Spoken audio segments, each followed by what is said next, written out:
Hello, happiness seekers. My name is Klaudia. Welcome to the Happiness Challenge, the podcast where I test drive the best happiness hacks that science has on offer so that we can create more happiness in our lives. This month at the Happiness Challenge was all about the importance of positive news and their impact on our mental health. If you haven't yet, tune in to episode 127, where I interviewed my fantastic guest, Amy Davoren Rose, creative director from Fix the News. And in our discussion, we shared uplifting stories from around the globe. We discussed the science behind the benefits of positive news and also offered some practical tips on how to cultivate a more optimistic mindset. In the episode 128, part 2, I dove deeper into incredible insights from science on how news shape our mindset and explored 6 key factors we need to consider when doing a news consumption audit, which I very much encourage you to do. And in this final part 3, I share my reflections when it comes to healthy and balanced news routine. Join me.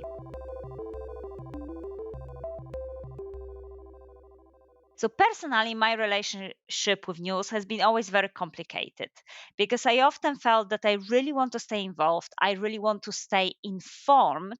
But then ultimately, I felt drained, anxious, and helpless after watching, listening, or reading mainstream news. So I therefore went through different phases in life of being hyper vigilant and reading every news headline that is there on a certain topics, as if, oh, okay, if I consume every news headlines, things will get easier. Or I was completely ditching the news, completely not engaging in news and relying on other people to tell me what's happening in the world.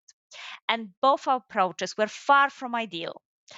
But ultimately, I got to understand that since news is everywhere, and it has a significant impact on our mental health, we really need to be spending more time on seeking more balanced approach towards that news consumption.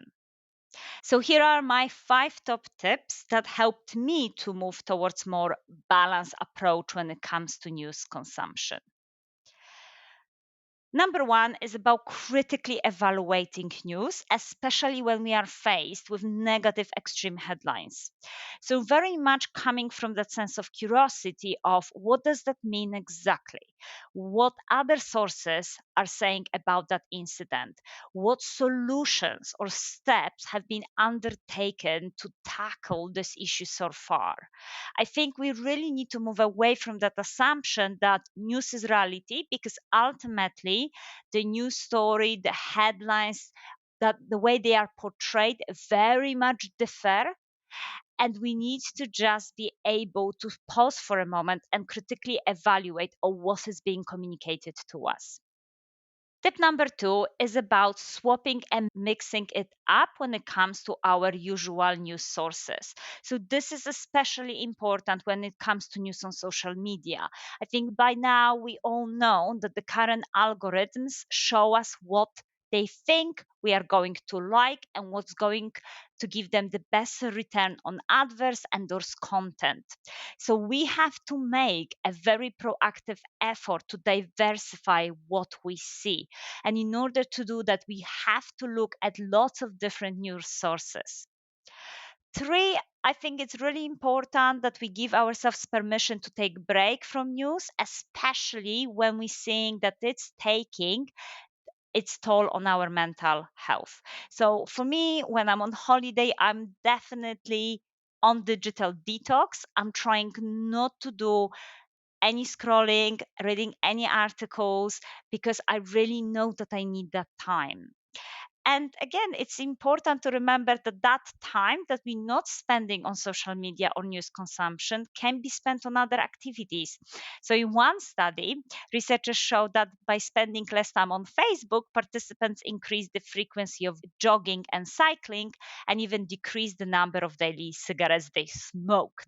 So, again, let's give ourselves permission to switch off for some time from news. Number 4, for me personally, is about having strategies to ground ourselves after seeing distressing news. I personally often like to discuss the headlines with my husband to process the distressing information. And this month, I also tried hard to incorporate the tip given by my guest, Amy from Fix the News, about finding solution focused approaches to the distressing news stories. I think that is so important to understand that those approaches exist. They're not being featured in mainstream headlines, but we can find that information out. And number five, final tip, it's about incorporating hopeful headlines, so the positive news into our news consumption. Fix the News is just one example of lots of fantastic publications that reports on progress and innovation that is happening in the world at the global scale. Again, I think the biggest misconception we have that we think that positive news are those local good hearted stories, but actually, no, they are a stories of real progress and innovation that is happening at the global scale.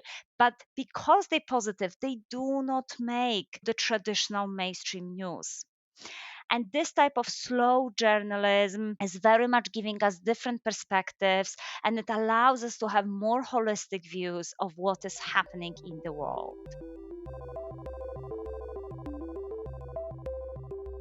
So, thank you so much for listening. For a summary of this month's happiness challenge, visit my website, thehappinesschallenge.co.uk, and subscribe to my LinkedIn newsletter. I very much, as always, dare you to be happy, and I also dare you to visit Fix the News website and read the latest articles on what's working in the world. As always, I see you next month. Thank you. Bye.